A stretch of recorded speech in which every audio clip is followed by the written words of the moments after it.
তিনি আহত। ডান পাশে আছেন তিনি আমাদের নাগরিক ছাত্র সংগঠনের আহ্বায়ক। আর মাহমুদুর রহমান, আজকে যেহেতু এখান থেকে মান্না ভাই ফিরবেন ঢাকার উদ্দেশ্যে, চাকসুর জিএস বাংলাদেশের ইতিহাসে সেটাও আসলে খুব সেটা আসলে অন্য কারো চেয়ে বলিষ্ঠ কণ্ঠস্বর ছিলেন। একটা সময় যখন অনেকেই আসলে ভয়ে কথা বলা বন্ধ করে দিয়েছিলেন, তখনও যিনি কথা বলে গেছে 22 মাস প্রায় 2 বছর কারাভোগ করতে হয়েছিল, যেই মামলার চার্জশিট হাসিনা ভারতে পালিয়ে যাওয়ার দিন 5 তারিখে আমরা ঢাকা থেকে বেরিয়েছি। আমি এবং আমার সঙ্গে ছিলেন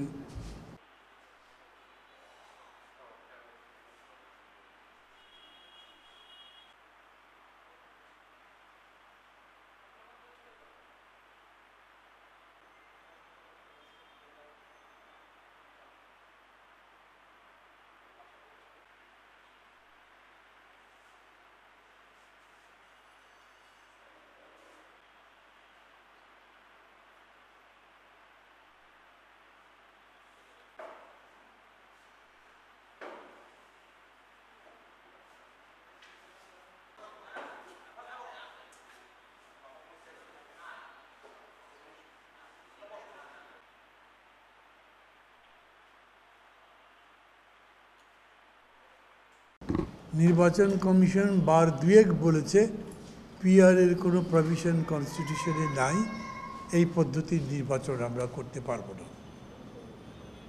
কথা তো চূড়ান্তই হয়েছে। আসলে সরকারের পক্ষ থেকে যেটা কমিশন বানানো হয়েছে, ঐক্যবদ্ধ কমিশন, তাদের প্রস্তাবনার মধ্যে, তারা যে সর্বশেষ আমাদের প্রস্তাবনা দিয়েছে তার মধ্যে পিআর নিয়ে কোনো প্রস্তাবনা নেই, তাদের বাদ পড়ছে। ওইটা দেখেই ওরা বলছে হতে দেবো না ভোট। এইসব গাউজি করে কি পারা যাবে নাকি? এরকম গাউজির অতীতে যারা করেছে কেউ জিততে পারে নাই।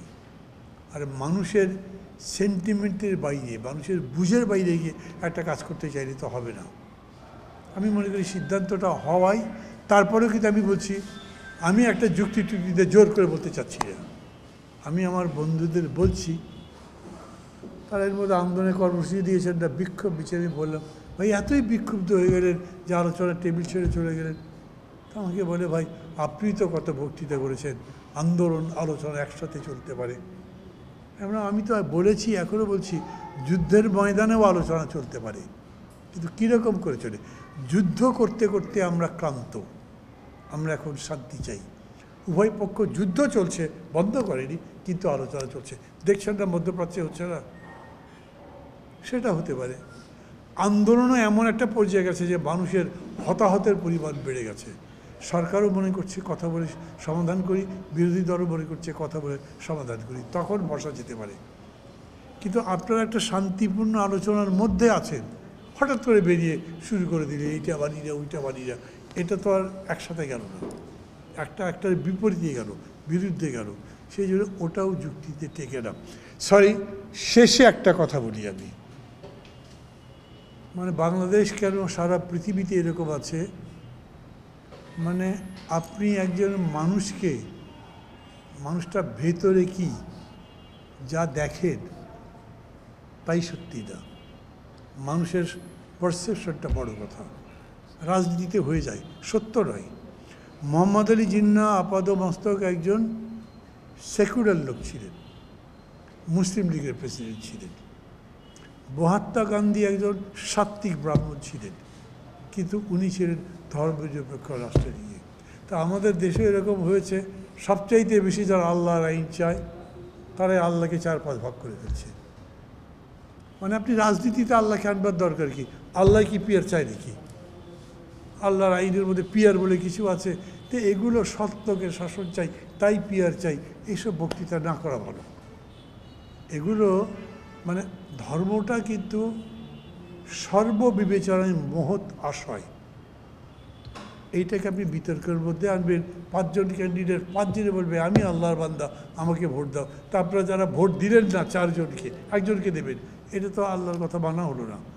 এই জন্য ওইসব হাজির নাজির করে রাজনীতি না করা উচিত। রাজনীতি যতদূর সম্ভব রাজনীতির জায়গায় থাক, আর ধর্ম মানুষের মনের মধ্যে থাক, মানুষের আচরণের মধ্যে থাক। সেটা তাকে ভেতর থেকে তার কলব পরিষ্কার করে দিক। সে ভালো মানুষ হোক, আমরা সবসময় তাই চাইব। কিন্তু এইরকম না যে ধর্মের নাম করে ভোট চাইতে হবে, ধর্মের নাম করে রাজনীতি করতে হবে, ধর্মের নাম করে আপনি একটা অন্যায় আবদার করে সবার উপর চাপিয়ে দিতে চাইবেন। যাই হোক, কারো বিরুদ্ধে বলার জন্য বলছি না, আমি সেই বন্ধুদেরও এখনও বলি, উই উইল ডিসকাস, সলভ করার চেষ্টা করব। আমাদের এখন যে সমস্ত সমস্যা আছে, যে কদিনই পারি যতদূর পারি মিটাবো, যা না পারছি ভাই রেখে দেন না, পরের টার্মে করবো আমরা। এমন হতে পারে আজকে আমি বিরোধিতা করছি, তখন আপনাদের বুদ্ধি শুনে আমার মনে হতে পারে যে আপনারাই ঠিক আছেন, মানতেও পারি। মানুষের চিন্তা তো বদলায়। পৃথিবী সূর্যের চতুর্দিকে ঘোরে না, সূর্য পৃথিবীর চতুর্দিকে ঘোরে। সারা পৃথিবী একদিকে ছিল, সেই পৃথিবী উল্টে গেছে চিন্তায়। তা আমাকে যদি জাতীয় প্রতীকের কারণে না দেন, তাহলে আর কাউকে তো দিতে পারেন না। ওরা এসেছিলেন আমার কাছে, মানে এই দল যারা করেছেন তাদের বয়সের কারণে, অভিজ্ঞতার কথা বিবেচনা করে এবং শেখ হাসিনার ফ্যাসিবাদ উৎখাতে তাদের অবদানের কথা বিবেচনা করে আমি তাদের প্রতি কি বলা যায়, দরদি থাকতে চাই।